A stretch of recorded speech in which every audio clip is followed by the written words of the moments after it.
കേന്ദ്ര സർക്കാർ ചട്ടങ്ങൾ പുറപ്പെടുവിച്ചു.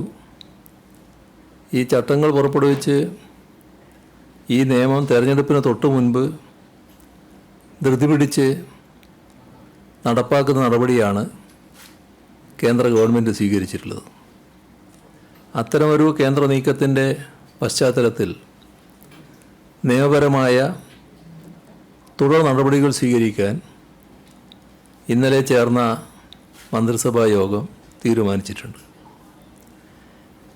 ഇന്ത്യൻ ഭരണഘടനയുടെ അന്തസ്സത്തക്ക് വിരുദ്ധമായതും ജനങ്ങളെ മതാടിസ്ഥാനത്തിൽ വിഭജിക്കുന്നതുമാണ് ഈ നിയമം.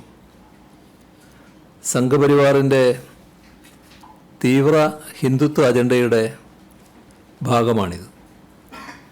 വിഭജന രാഷ്ട്രീയത്തിലൂടെ തെരഞ്ഞെടുപ്പിൽ നേട്ടം കൊയ്യാനുള്ള സംഘപരിവാറിൻ്റെ ഹീനമായ നടപടിയാണിത്. ഈ നടപടി അന്താരാഷ്ട്ര തലത്തിൽ തന്നെ ചോദ്യം ചെയ്യപ്പെടുകയാണ്.